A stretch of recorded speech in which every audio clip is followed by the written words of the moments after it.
Distinguished guests, good afternoon.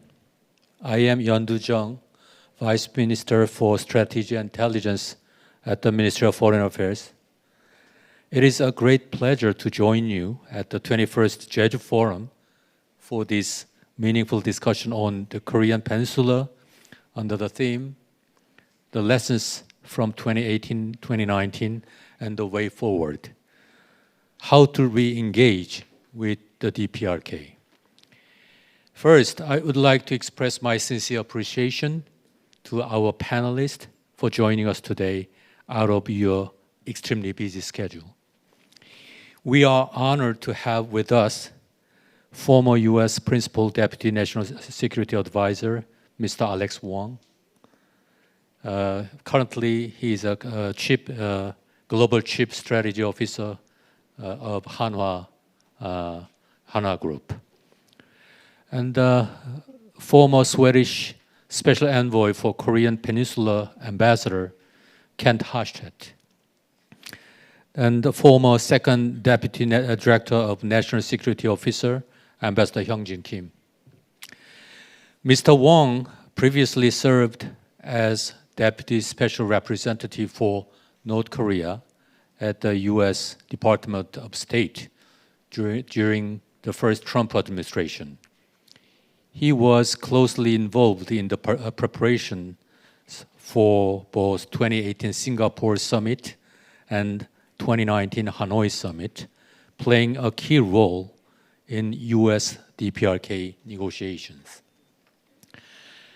Ambassador Härstedt served as Swedish Special Envoy for Korean Peninsula from 2017 to 2023 and played an important role during the shift from heightened tensions to dialogue on the Korean Peninsula. In particular, he helped sustain diplomatic momentum by facilitating the 2019 Stockholm meeting among senior representatives of the Republic of Korea, the United States, and the DPRK, as well as subsequent U.S. DPRK working level talks. Ambassador Kim is widely recognized as one of the ministry's leading experts on DPRK affairs. As Second Deputy Director of the NSO from 2021 to 2022, during the Moon Jae-in administration, he played a central role in facilitating communication and policy coordination between the ROK and the U.S. on the DPRK-related issue. Before we begin our discussion, allow me to briefly outline the current situation on the Korean Peninsula. The situation on the Korean Peninsula has become increasingly complex and fluid. The DPRK has deepened its military strategic cooperation with Russia while expanding high-level exchanges with China. At the same time, it has broadened its diplomatic engagement with Southeast Asian countries and its own like-minded partners.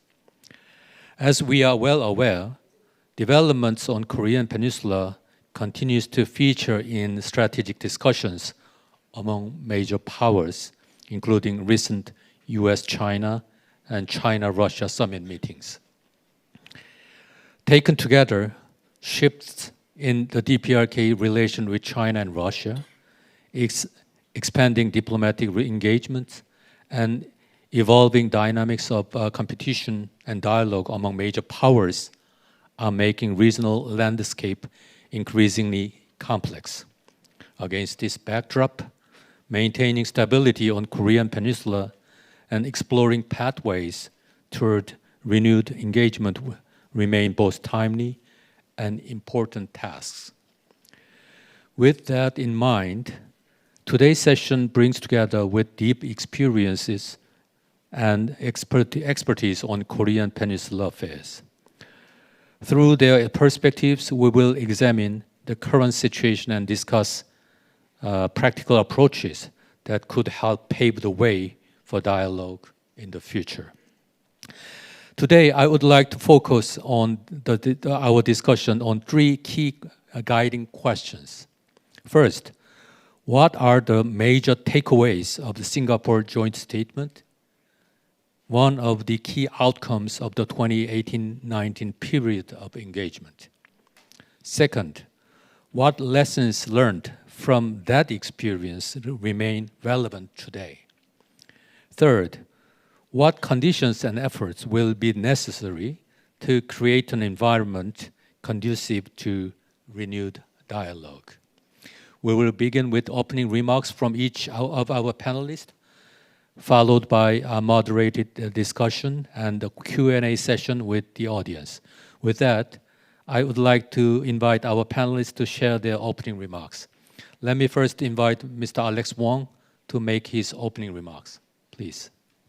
Thank you, Yeon. I first want to say how honored I am to be here at the JEJU Forum, but really on this panel with such distinguished public servants who have had wonderful careers, but real devotion to encouraging partnership among allies and partners, and a real devotion to bringing peace to the peninsula. It's a real honor. But I do want to note that in my time working on the North Korea issue, I worked very closely with Yeon and Kent, and that was a very busy time. That was really hard work. It was very intense.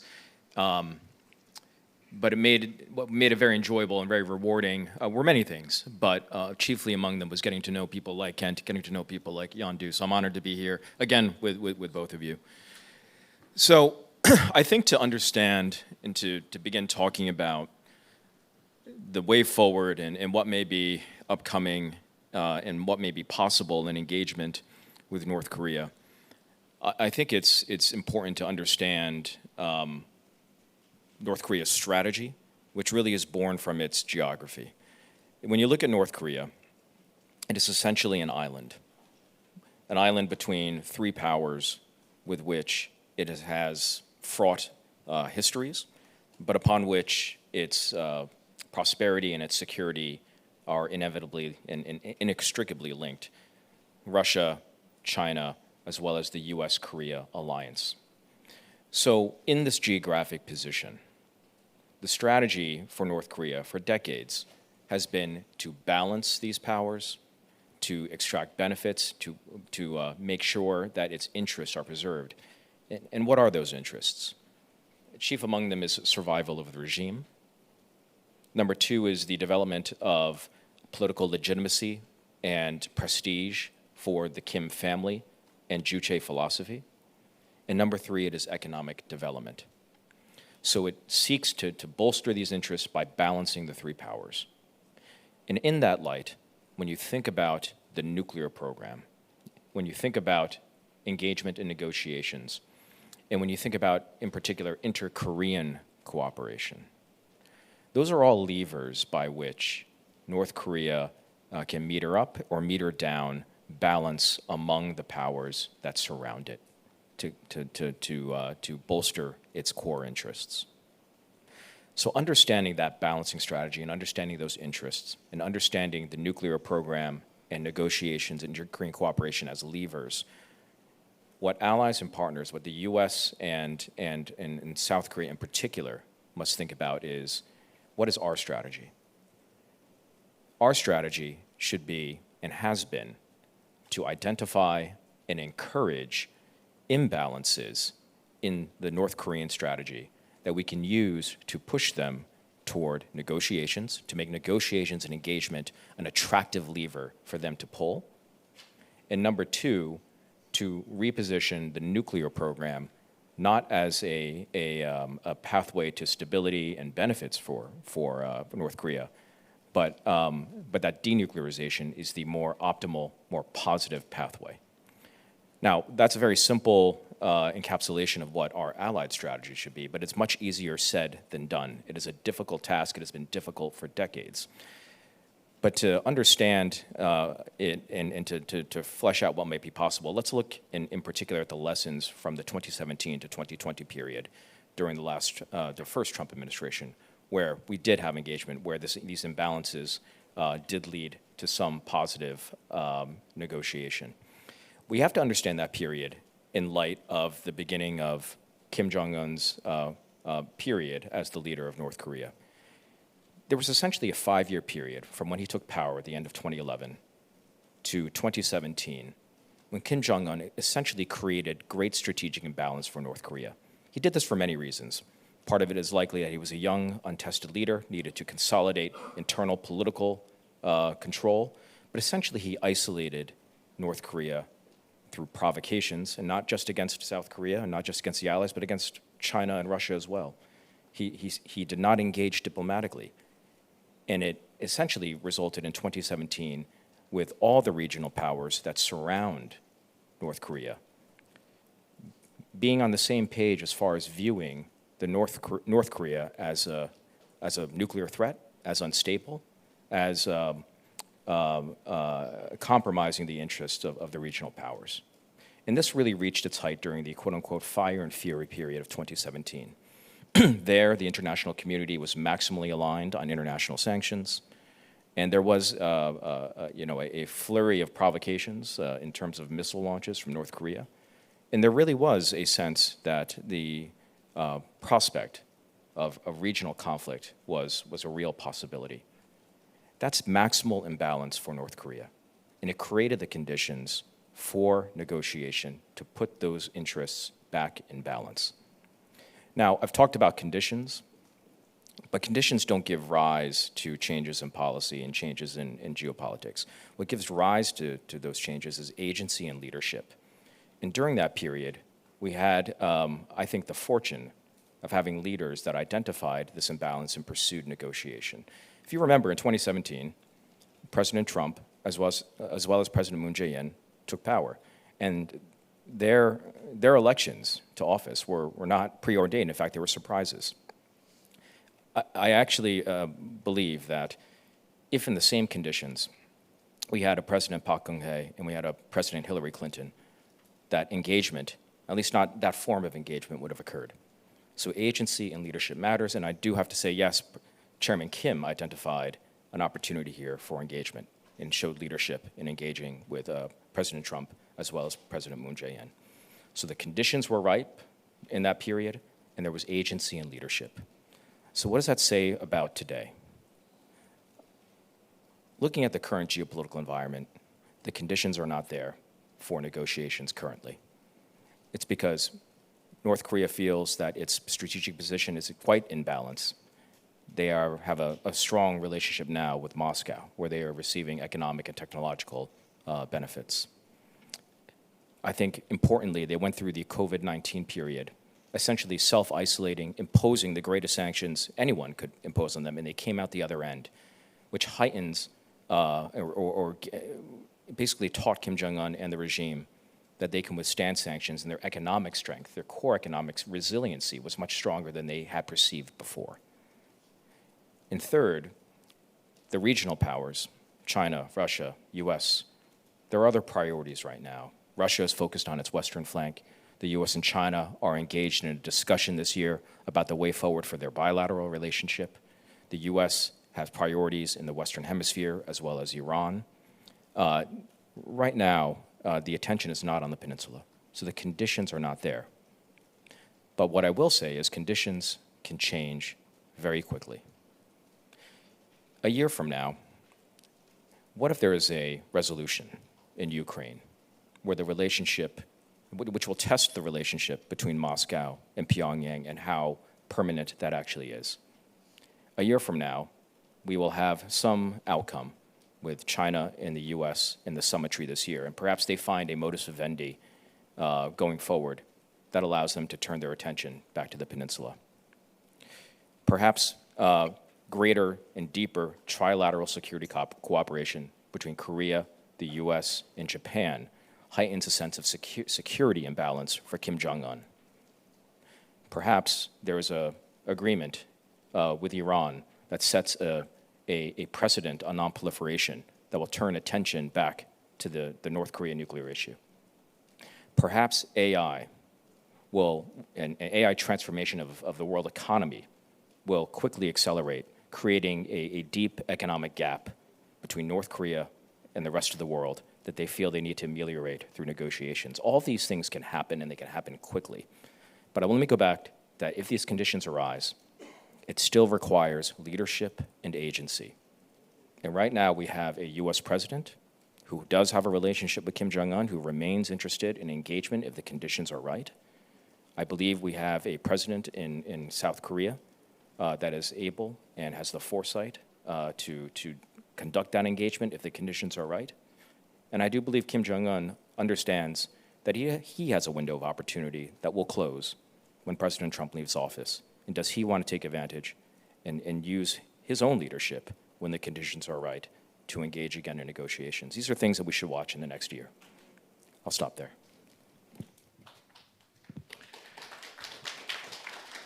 Thank you, Alex, for providing us with an important framework to understand DPRK's behavior, not only through the issues of its nuclear program and negotiations, but also through the broader context of its strategic objectives and pursuit of balance among major powers. One key takeaway is that diplomatic opportunities emerge when strategic conditions, regional dynamics, and political leadership comes together. At the same time, you reminded us that while current environment may not be conducive to dialogue, circumstances can change, and leadership will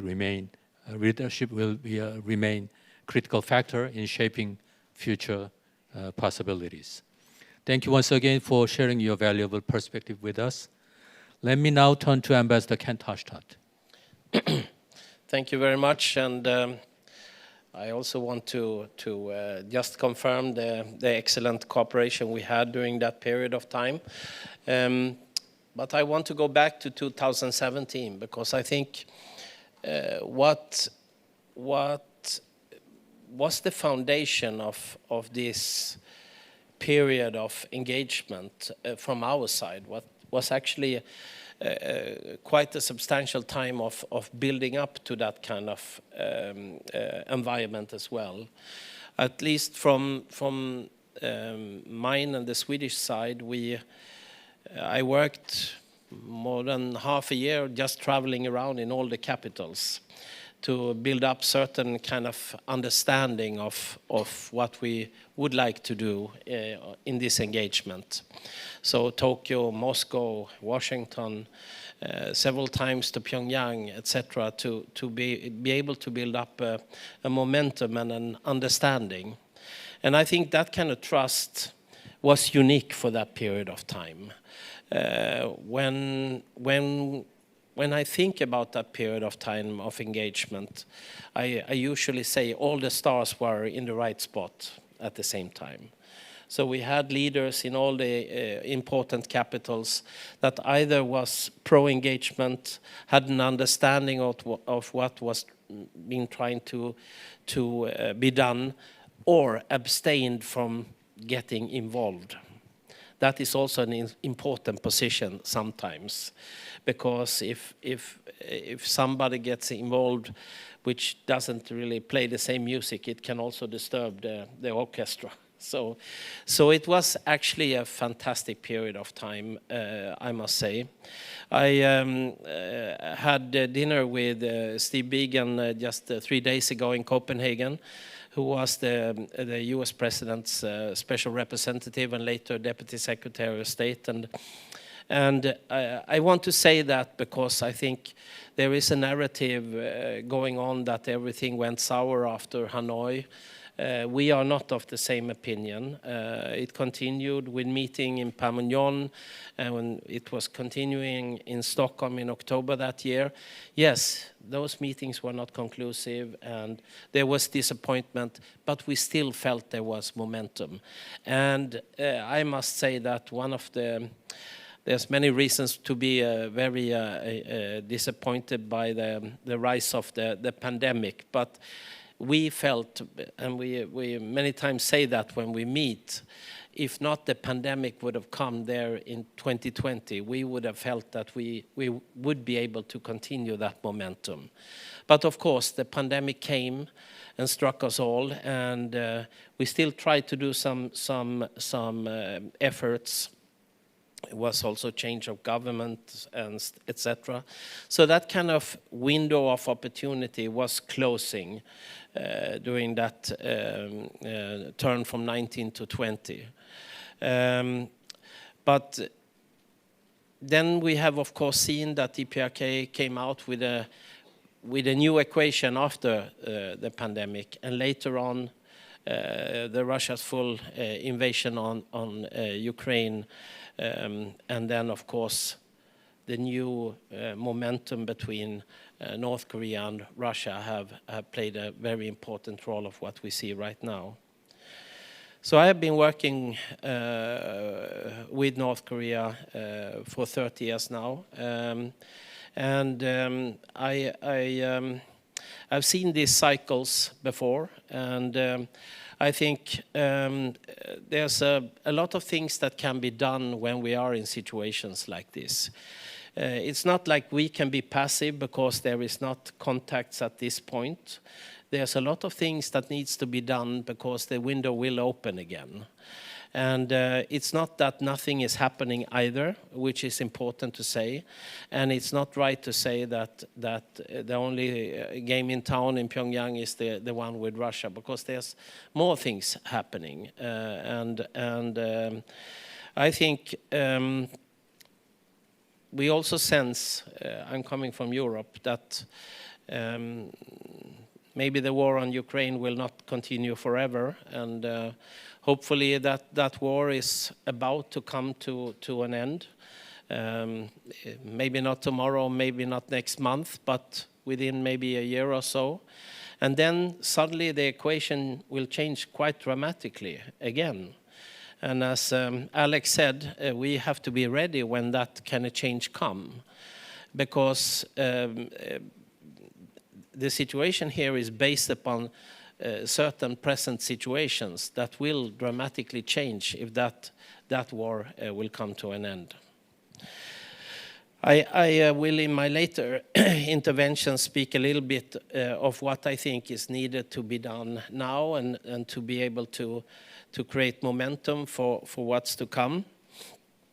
But coming back again to the period of engagement and lessons that are to be learned from that period of time, that there was a lot of other good things also that came out of that period of engagement. Not just the discussions between US and DPRK, but actually there was conversations on many other issues.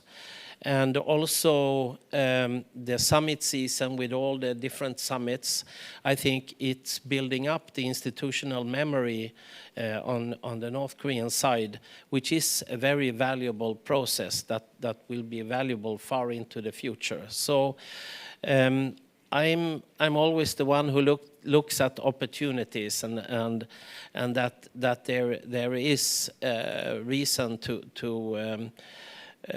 even at this period of time where the language might be harsh, the contacts are few, that there is still optimism to expect here in the reasonable near future. I will come back in my coming interventions and speak a little bit about my reflections about that. Thank you. Thank you, Kent. For your presentation, drawing on your extensive experience of engagement with the DPRK, you highlighted that dialogue remains possible, even when differences are significant, and that successful diplomacy must begin with a clear understanding of realities on the ground, rather than with the preferred outcomes.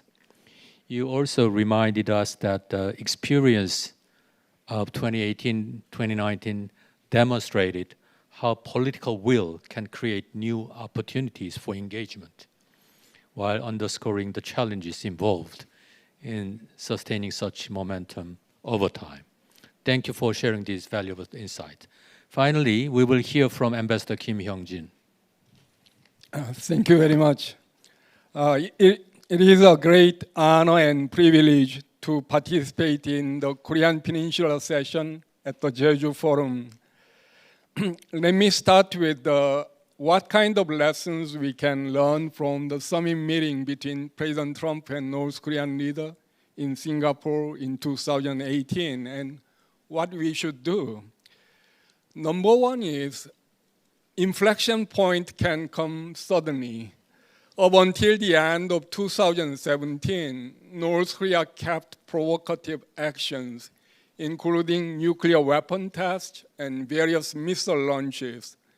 And it was rather out of sudden that North Korean leaders suggested summit meeting with President Trump, and President Trump accepted it.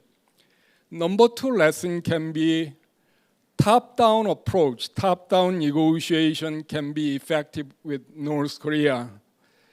The points that were agreed between the two leaders in Singapore can still work as a basis for future negotiation. The 4 points in the joint statement can work for that.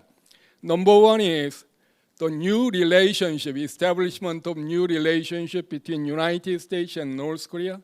Number two is building lasting and stable peace regime in the Korean Peninsula. And number three is achieving complete denuclearization of Korean Peninsula. And number four is returning POW MIA remains in North Korea. Even after President Trump walked out in Hanoi in February 2019, the United States wanted to continue negotiation. Steve Biegun came to Brussels to brief NATO member countries, and we were invited to IPF4 countries. And he said we were thinking of resuming negotiation at the working level with North Korea, but COVID-19 situation prevented that. And number three lesson can be we should understand the situation, what makes North Korea to come to the negotiation table. What brought them to Singapore and Hanoi? I believe it is gun and bread issue. North Korea needs security, but it also needs prosperity. North Korean leaders said to President Trump in Hanoi in February 2019, time is running out with them. I think that situation must stay there because their economic situation has improved a little bit, but there has been no fundamental improvement in their infrastructure, including railroad. And they need the relaxation of sanctions, and they need the United States role in that. And number four is what kind of strategy we should make together to achieve denuclearization of North Korea. North Koreans are nothing if not realists. They move on the cold calculation of their interests. I believe they are already thinking ahead of the time when the war between Russia and Ukraine comes to an end, and North Korea's utility to Russia may decrease. And North Korea may want to improve relationship with the United States. North Korea is taking omni-balancing approach. North Korea apparently balances its relationship with Russia with its relationship with China. And probably North Korea may think only President Trump can change the whole situation, as only President Nixon can go to China. And that's the reason why we should pay attention to what is going to happen around the APEC summit meeting in China in November. Thank you very much.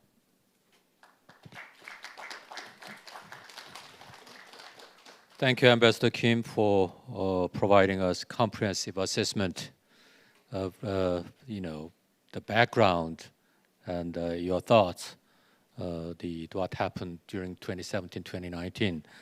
I could understand that you highlighted a leadership factor as well as COVID-19 factor and gun and bread issues. You mentioned about that, the prospect of North Korea's approach and U.S. DPRK summit, the possibility of that, another summit in the future. So thank you all to our panelists for your thoughtful remarks.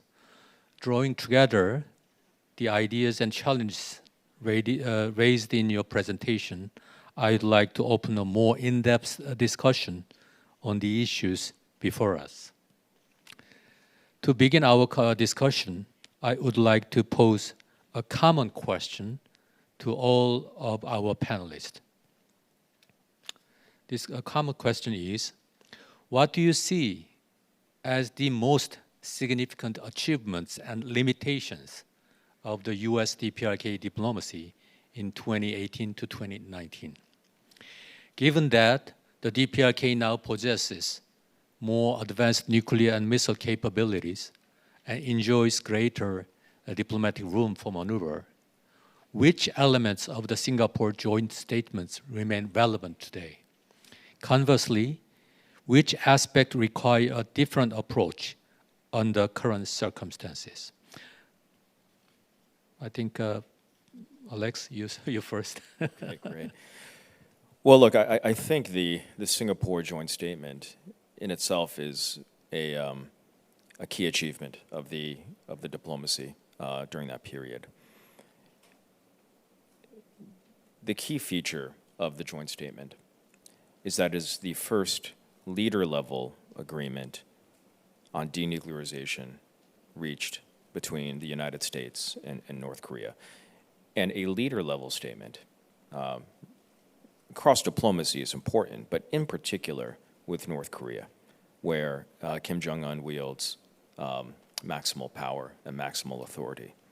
So that statement opened the way for negotiations. I'll also cite the other pillars outlined by Mr. Ambassador, which on economic development, on peace regime, on exchange of POW, MIA. These are all bases upon which to begin engagement again, should it begin, and start the conversation. Now, during that period, a limitation, however, was that we were unable to get the requisite pace of working level negotiations, as well as solid unified authority on behalf or on the part of the North Korean negotiators to move forward and outline the specific steps and elements that would implement those pillars. You know, on the U.S. side, we worked very hard to form an expert team that represented all elements of the U.S. government.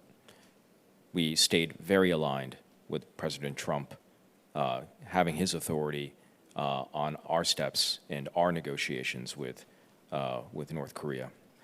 And unfortunately, that was not the same situation with the North Koreans. We did not have empowered or fully empowered working level negotiators. They were not fully empowered to represent the entire position of the North Korean government. And without that leeway, without that authority, it was hard to map out the specific steps that we could tee up for both leaders to agree to. So this required us to have heavily leader-driven summitry. And that's fine, again, to start the process.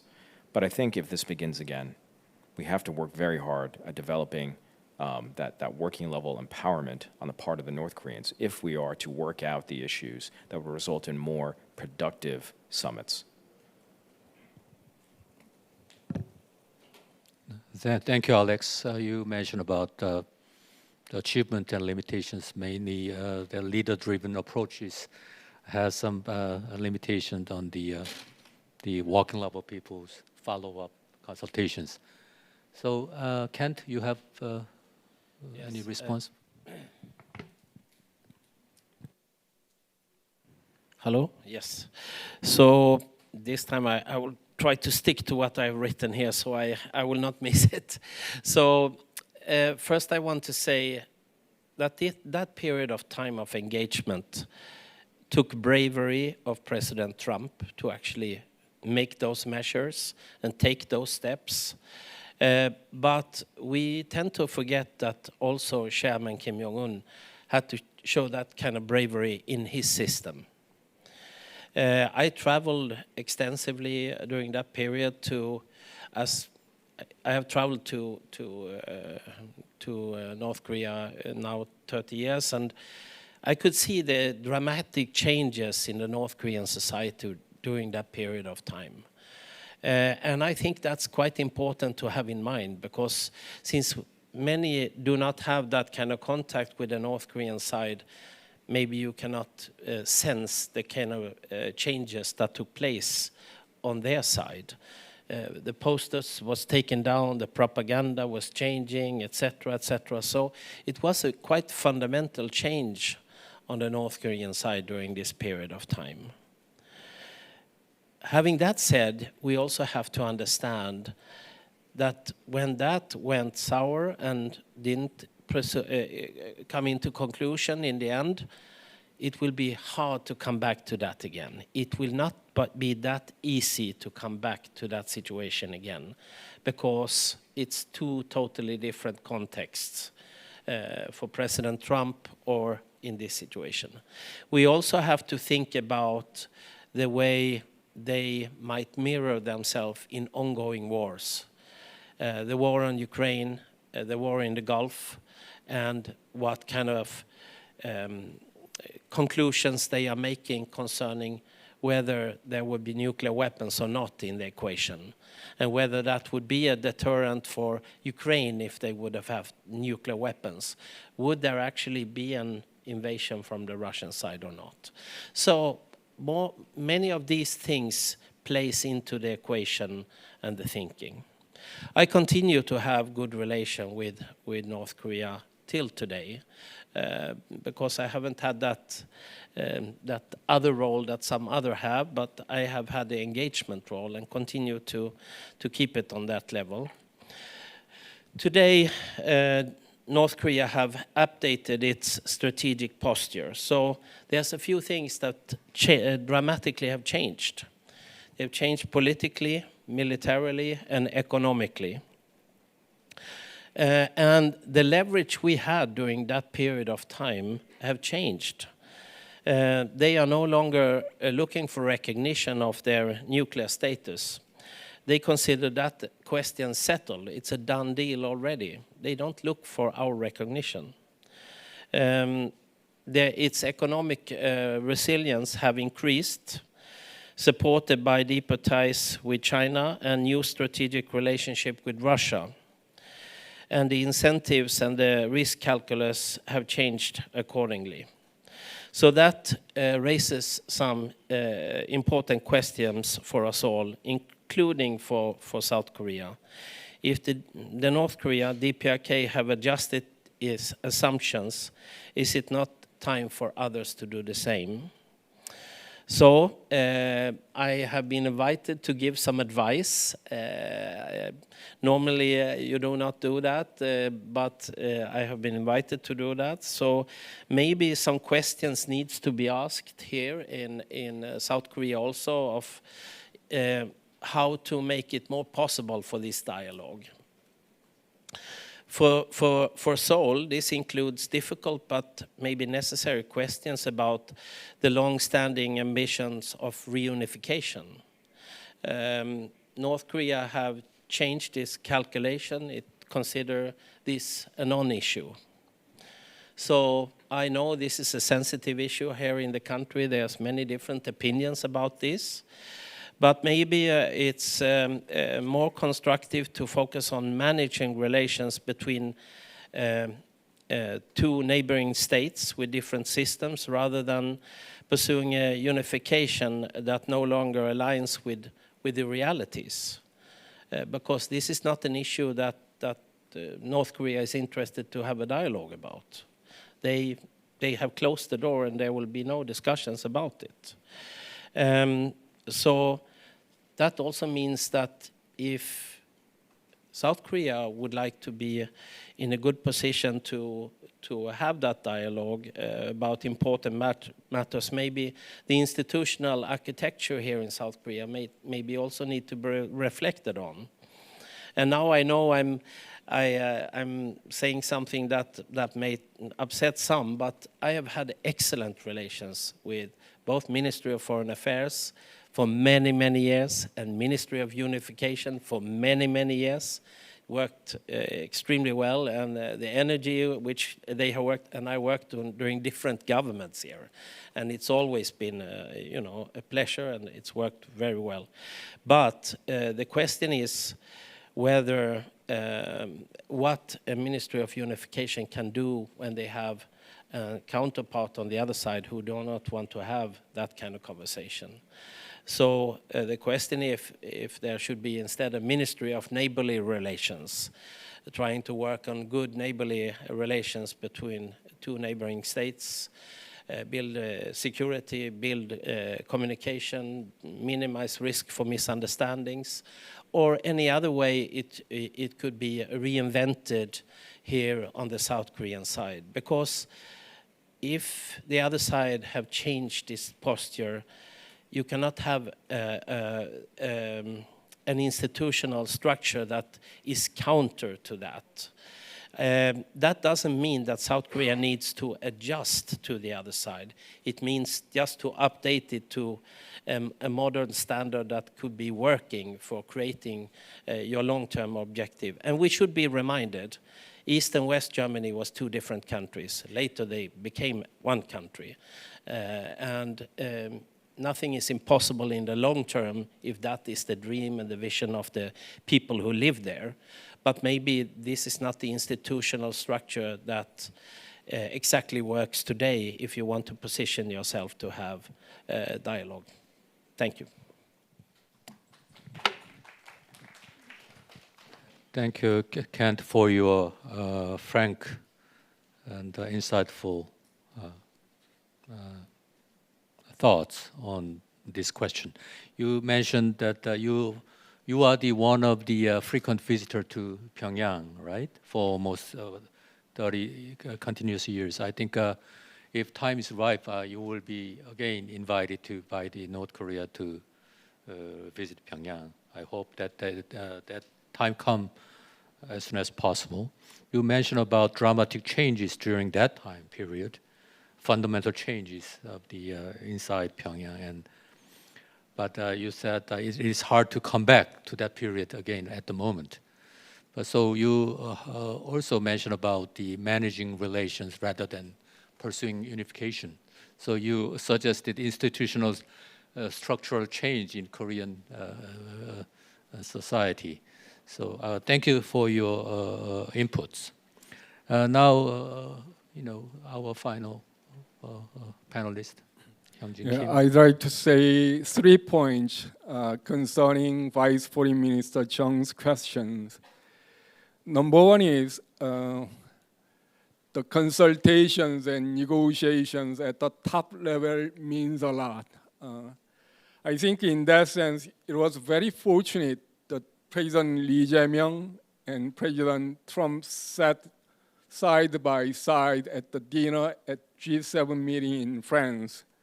President Lee Jae-myung said he had 90-minute discussion with President Trump on Korean Peninsula issue, and President Lee requested President Trump's constructive role as a peacemaker to resolve the issue on the Korean Peninsula, and President Trump said he would play a necessary role and communicate closely with President Lee. And earlier, White House fact sheet said President Trump and President Xi Jinping confirmed their goal of denuclearizing North Korea during their meeting in Beijing.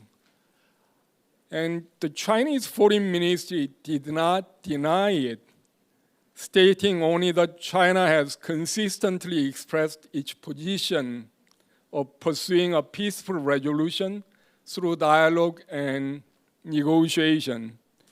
Then President Xi Jinping visited Pyongyang and kept the same tone, saying long-term regional stability is a common goal, even though North Korea tried to block discussion on nuclear issue. And North Korea leader himself said last year there was no reason North Korea could not meet with the United States. And in February this year, he went further, saying there was no reason North Korea could not get along with the United States. And I believe there is a window of opportunity for negotiation between United States and North Korea, even if that window is being smaller, but it is still there. And the number two is we have to read clearly North Korea's intention and North Korea's situation. Despite North Korea's claim that its status as a nuclear power is an absolute and inviolable limit, I don't think it is the end of the story. North Korea may use some of their claims as a negotiation chips. Because North Korean leader visited the new uranium enrichment plant, but why is he visiting all those enrichment plants? It should be really a secret, but he shows that there is a new facility, and I believe some of these can be on the negotiation table. And number three, the United States and South Korea needs to come up with a very comprehensive and long-term plan to denuclearize North Korea, because it will not be achieved in one day. It should be a long-term process, and it should also consider how to consolidate peace on the Korean Peninsula.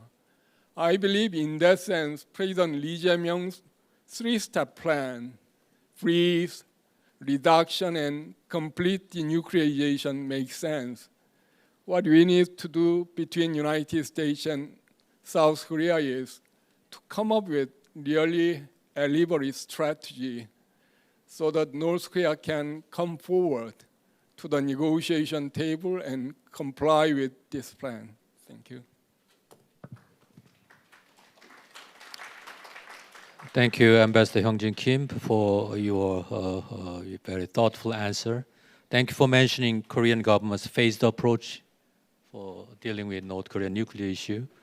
And you also highlighted the role of the leaders. And even though the window of opportunity is getting smaller, but we should utilize it.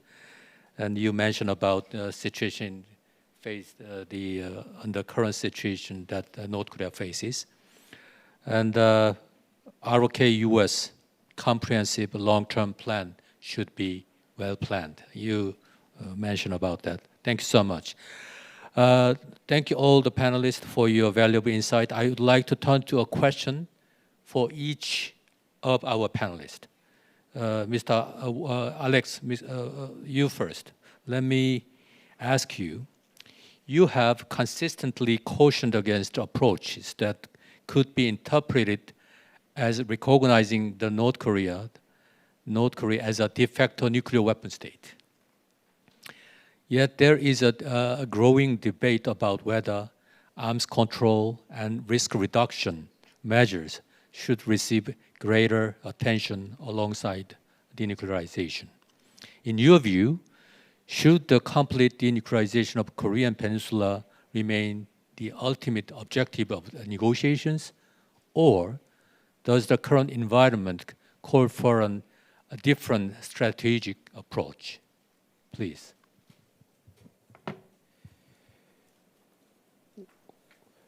Well, I'm aware that there's recent discussions about this in the policy literature and in the overall media about modifying the long-held goal of both the United States, of South Korea, and really of the international community to achieve complete denuclearization. And this is not a new discussion. I mean, this comes up periodically in the discussion of North Korean policy. But I want to point out that, a truth that I think should be recognized. The nuclear weapons program of North Korea is not a core interest of North Korea. North Korea's core interests are regime survival, political prestige of the Kim family and Juche philosophy, and economic development, as I said before. Among those is not nuclear weapons. What nuclear weapons are a means by which North Korea secures its core interests. And in strategy, it's the interests that are eternal. The means are changeable, and they're changeable through diplomacy and policy and counter-strategy. So, beginning a policy, or having a policy discussion where we mistake the nuclear weapons for the interests is the wrong approach. I also want to point out that we are very much focused on the situation here in the Peninsula, and it's an important situation. But the non-proliferation consensus of the past 70 years, 80 years, is an international global system. So a compromise of the consensus in one part of the world will disturb the framework globally. Granting recognition of a new nuclear power amidst the non-proliferation consensus will have consequences globally that I do not think are wise to invite. But again, going back to the Peninsula, let's keep in mind the core interests of North Korea, the core interests of South Korea, as well as the United States and regional powers, and chart a way to have engagement that preserves those interests, balances those interests, but not mistake the nuclear weapons as the interests. They are the means, and they are changeable. Thank you. Thank you, Alex. The core interest is the regime survival, economic development, and so you differentiated strategy and policies and national interest of North Korea. So next panelist, Kent.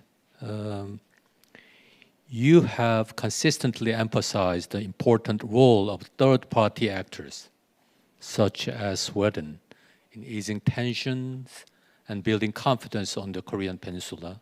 And during previous period of engagement, you were actively involved in communicating with the DPRK in that capacity.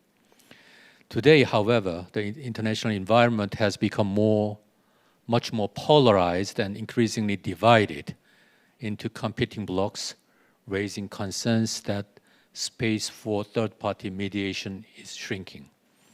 Given these changes, how meaningful a role can third-party diplomacy continue to play? That is my first question. And what diplomatic channels or international cooperative frameworks should be explored to support the future engagement with the DPRK?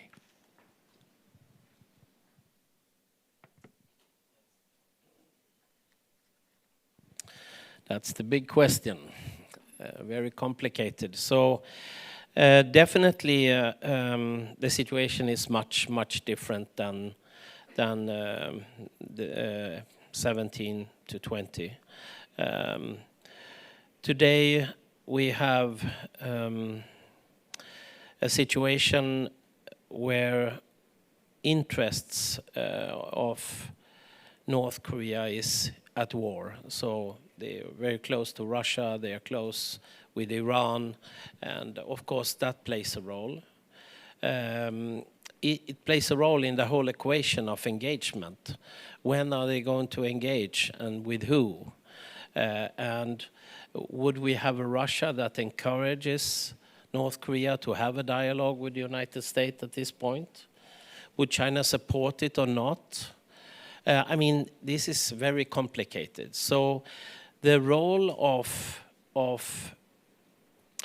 how to say, the facilitators or think tanks, NGOs and others that are active needs to be there during specific circumstances where they can play that role. I'm affiliated to some of the most prominent of ones in Europe and in the world, CMI, working with Stimson and a few others. And the role they can play is when there is certain foundations. I think that North Korea certainly keeps certain relations going to be active again at certain time when the time is right. So it's not like these opportunities are there all the time. It needs to be a certain foundation for doing something. So we have now seen several years where, for example, my continent, Europe, have not really been the place where North Korea has been participating or active more or less at all. Their embassies, yes, but they don't go to the normal places where they have used to participate, whether it's been in Switzerland or Sweden or other places. They have not gone to these places for several years because of the reasons I mentioned. But I do believe that the time will come, both for those who wants to play a role, think tanks, and we have some of them, organizations represented in this room that have played very important roles in various ways over the years. I think the time is coming again to that point where they can play that role, but it needs certain circumstances, and they have not really been there for a while. I just wanted to make two more comments. I think also when there is processes going on, it's important not just to think about summits, because it's very important that we have the working level working with North Korea, because there's where the real job is done. And this is the frustration also with that certain things stopped 2019, because we were on our way into a working level process. And that's where actually the real work can be done. And then, of course, at some point it goes up to the top leaders to sign the important documents and make the final decisions. But it needs to be done by working processes. So not just summits. We need those channels of communication, think tanks, organizations, but also working processes between the important players, whether it's North and South Korea, whether it's US, etc. Thank you.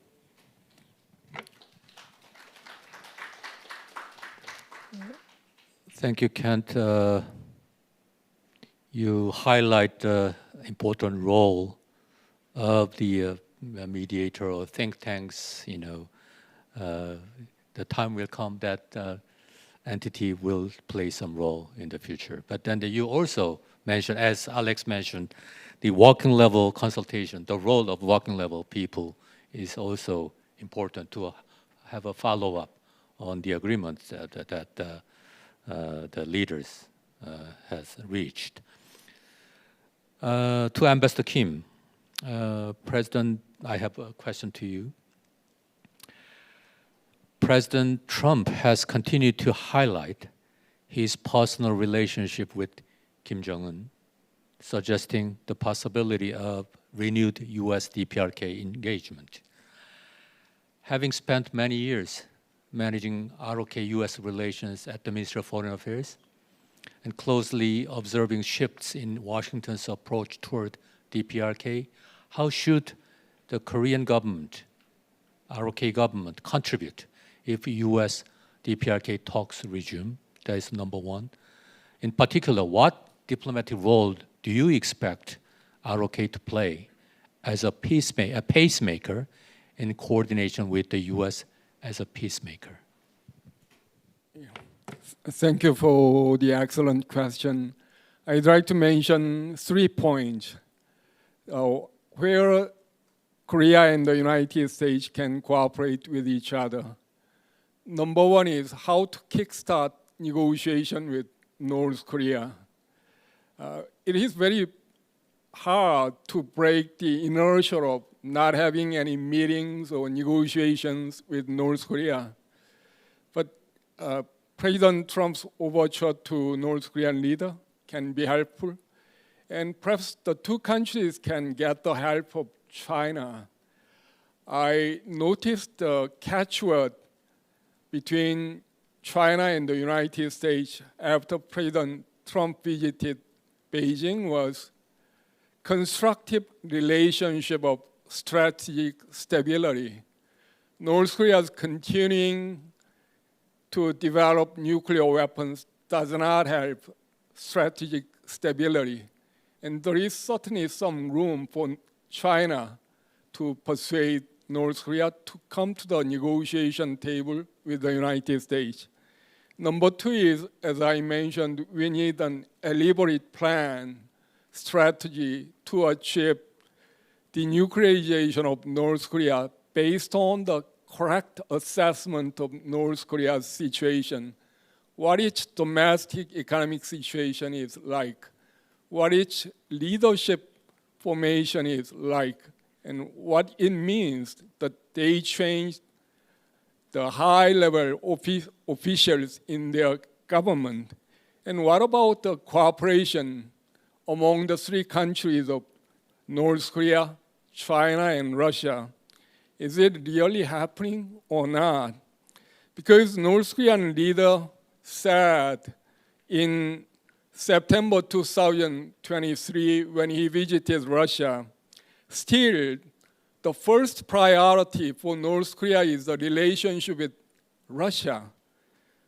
But North Korean leader said to President Xi Jinping in Pyongyang this month, friendship with China is the most important top priority strategic work for North Korea. And North Korea must be thinking of some kind of balancing, and we should understand North Korea's thinking and come up with some elaborate plan that can play out over the years for the complete denuclearization of North Korea. And number three is public perception. That's very important, especially the cooperation between Korea and the United States. There should be no daylight in the positions of these two countries, and the two countries should be on the same page and even on the same line. If North Korea recognized it is impossible to put a wedge between these two countries, Korea and the United States can have more effective negotiation with North Korea. And we need all the chances of consultations between the two countries and even invite Japan to have more consolidated approach to North Korea. Thank you. Thank you, Ambassador Kim. You mentioned about role of China. China should play some constructive role. And you also emphasized the elaborate plan for complete denuclearization. For that, you also highlight the correct assessment of North Korea's domestic situation, as well as their trilateral relations among North Korea, China, and Russia. Finally, public perception. So the Korea, U.S., that alliance relation should be no daylight. Thank you for your thoughtful answer. Now we still have some more time. I'd like to express my special gratitude to all those three panelists. Your thoughts and insights is so valuable because you had been in the hands-on approach on North Korea. Not many people are aware and had that kind of experience during that period, 2017 to 2019, even further.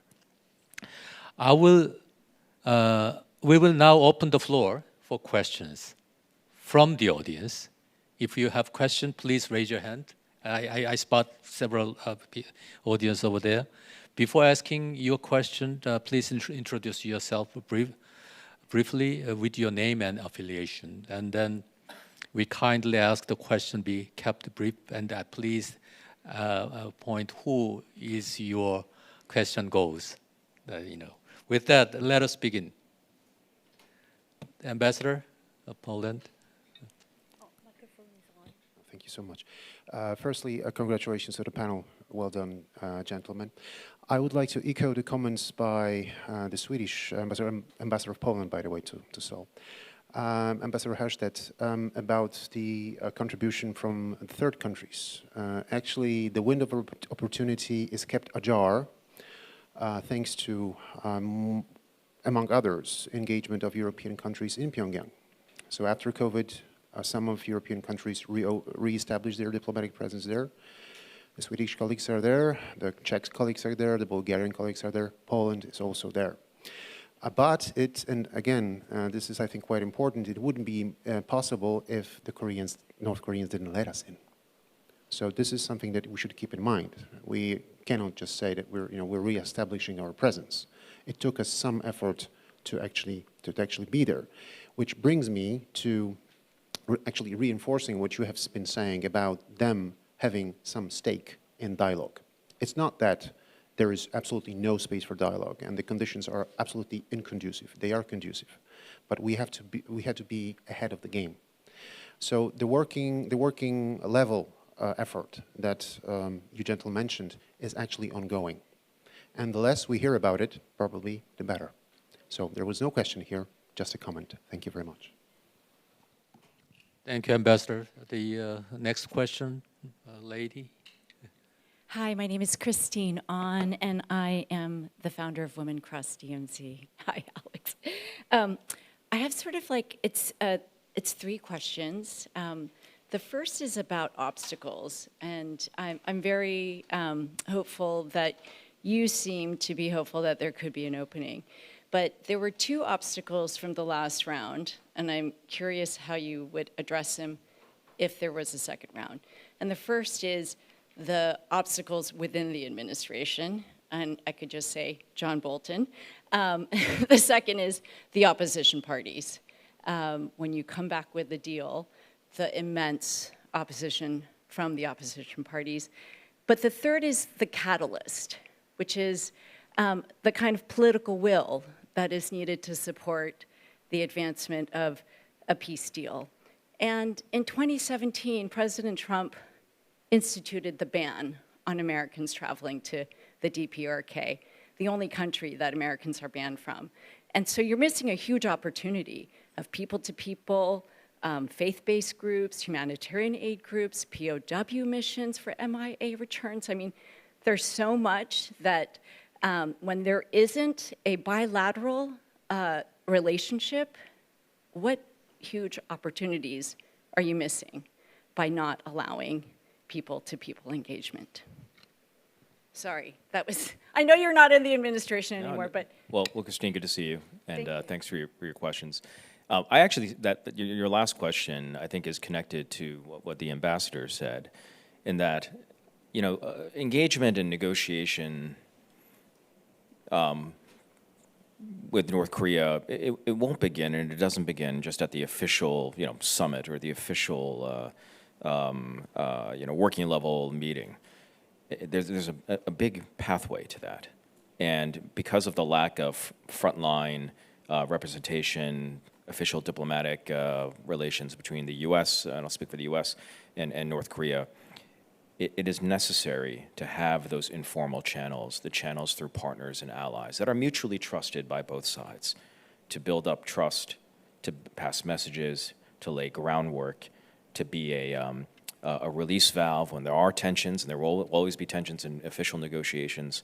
This is the kind of constellation of contacts and information flow that both sides manage to shape and to advance negotiations. That's something that we do need. Now, on the question of people-to-people, humanitarian trips, overall, travel of Americans to North Korea, the original policy on this, the driver was a desire for the safety of Americans, and you're familiar with the very tragic Otto Warmbier situation. But in the implementation of that policy, there were always exceptions made. There's always a consultation and of whether it's humanitarian work or the overall value and balance of threat. And one thing that I saw in our negotiations during the 2017 to 2020 period was some of the most valuable interactions did come from humanitarian exchanges, whether that's return of remains, whether that's some of the inter-Korean family reunions that took place. These were in and of themselves intrinsically important, they had intrinsic humanitarian value, but they also created a very positive atmosphere, a positive sense of goodwill that moved along negotiations. So as we pursue engagement, if it does begin again, we do have to leverage informal networks, again, the constellation of information flow and contacts, but see where humanitarian exchanges from both sides can be used to advance the core security negotiation. That was something that we were cognizant of and that we looked at very closely.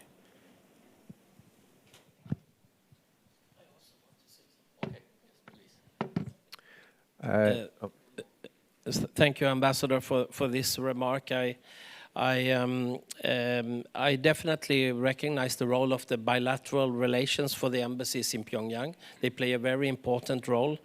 I have followed in my different positions reporting from the embassies for 25 years. So I know also the limitations of the embassies, what they can do and what level they are actually having the meetings in Pyongyang. So they definitely play, and it's extremely good that they have received the number of European ambassadors and visa. Now, unfortunately, the North Korean ambassador to London have just returned back to Pyongyang. It remains and continues to be difficulties. I don't think the North Korean ambassador have taken its position in Berlin, which is the embassy that is actually covering the European Union. So I wouldn't say that the relationship between North Korea and Europe is back to full strength, by no means. So I'm just by that trying to say that that doesn't mean that North Korea is not active. They are right now active in they put priority to other regions right now. And I think there's a logic into that. It's the logic in the way they are calculating things. Right now, North Korea is contributing on the war on Ukraine with ammunition and soldiers to the Russian side.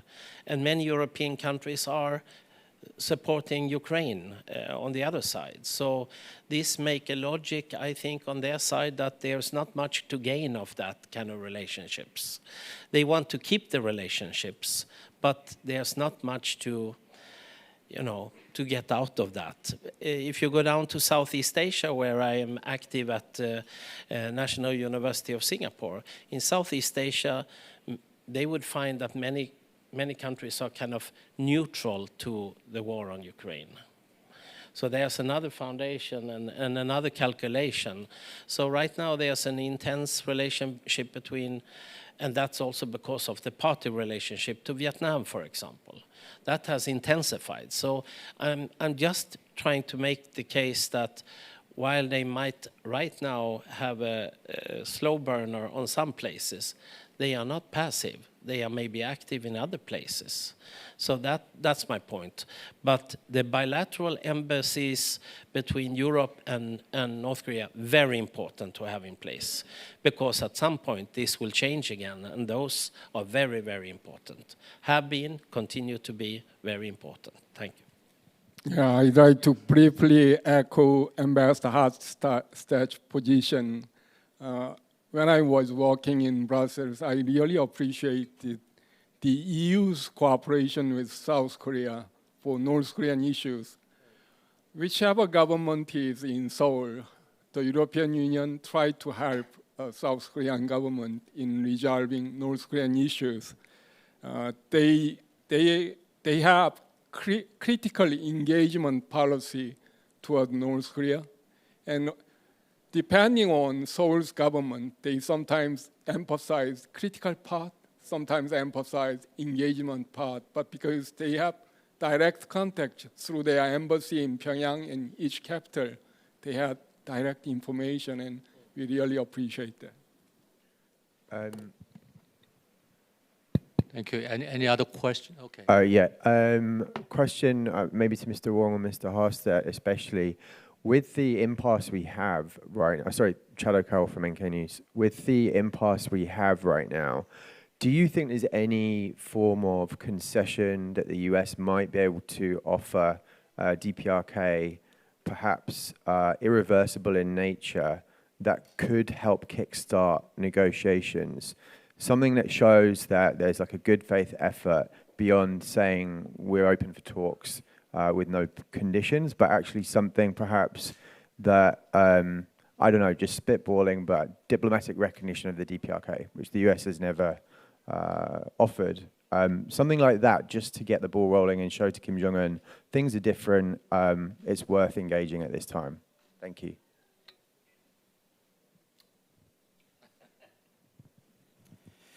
Well, look, I think it's always a mistake in any negotiation, whether it's for a house or a car or on nuclear weapons, to offer a concession up front before there's talks. That's number one. I think it's unwise. I think it's proven never to really work. However, I would distinguish between concession and confidence-building measures. So, are there creative ways to build goodwill, indicate goodwill from both sides, in which both sides can participate? This is where mutual partners can be helpful to bridge and design confidence-building measures. And I'm not smart enough right now to outline any possibilities, but that's something that can be pursued. I do want to go back, however, to my initial remarks where any attempt to restart talks, any attempt to implement confidence-building measures that can lead the way to engagement, it won't be successful unless the conditions are there that create incentives for talks to be turned to by the DPRK and us, that leads towards progress on the nuclear issue. So those broader conditions, and I mentioned some of them in my opening remarks, if there's movement there, then I can see confidence-building measures being pursued to lead the way to engagement. Concessions up front, however, I would advise against.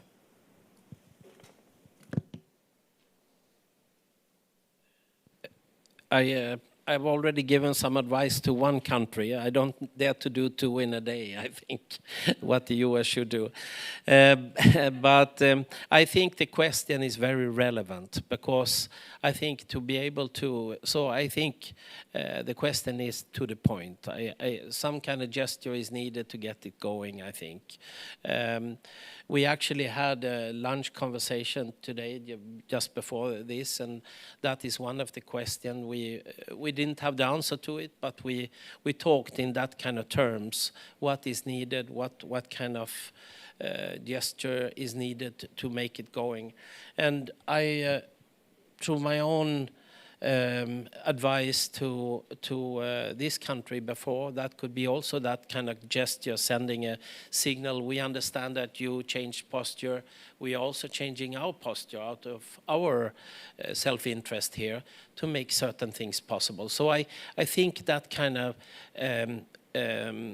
gesture, confidence building, as Alex is saying, is needed to get things going. If we continue to do the same, the result will be the same. So we need to change something to get things going. So I think you are right. Even if I don't have the exact answer on what, I think the question is right. Any comment from Ms. Kim on that? Yes. We need to watch the world really closely, because now we are living in the world where everything is connected. It's like reading a grand chessboard. We have to watch what is happening in one side of the world can affect even North Korean issue. I think the most important issue now is the war between Russia and Ukraine. As my colleagues mentioned, it will come to an end in some time, not today or tomorrow, but it will come to an end. And because North Korea prepares well in advance, they will prepare the time when the war comes to an end. And we'll have a need to talk with the United States. Thank you very much. Thank you. I think we are running short on time, but I could take one question from the audience. Yes, the lady in the... Microphone is on. Thank you. My name is Jessica Earle, and I'm from Parley Policy Institute, a policy think tank headquartered in Australia. My question is based on Ambassador Härstedt's advice, his diplomatic advice that he offered. I'm curious what the other panelists think about his suggestion on considering how to manage, how to move away from the current institutionalized mechanisms on inter-Korean relations to managing relations. Not to, like he said, align perfectly with the DPRK's two-state posture, but just as a way to manage relations and potentially allow them to use it as a means so that they can maintain their core interests. So what you are asking is that, either one of the panelists could respond to the recommendation that Ambassador Kent Härstedt raised, right? Mr. Kim, you have any thoughts on this? Yeah, I believe in negotiation, Occam's razor, the rule of Occam's razor may work. We need to reduce the number of negotiators as much as possible. And practically, I believe the best way to kickstart the negotiation is between United States and North Korea. And I'd like to make that condition if I were in the government and get the help from other countries. And we have to also think about the situation, what will happen if once they sit at the negotiation table, what is the end goal that we want to have? Then it will be denuclearized Korean Peninsula with some kind of permanent peace regime.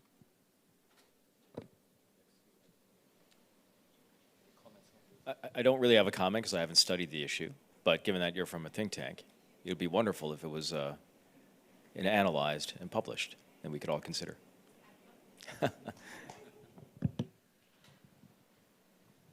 Distinguished panelists, ladies and gentlemen, as we come to the close of this session, I would like to reiterate my sincere appreciation to all our panelists for sharing their valuable insights. Our panelists offered a range of perspectives on the achievement and limitations of the diplomatic efforts undertaken during 2017 to 2019 period. Yet one point emerged clearly from today's discussion. On the Korean Peninsula, diplomacy is not a process that yields quick or easy solutions. Rather, it requires persistence, patience, and sustained commitment. The lessons also lead us to reflect on the role that the Republic of Korea can play in supporting the diplomatic process towards lasting peace on the Korean Peninsula. Peace on the Korean Peninsula is not a competition with winners and losers.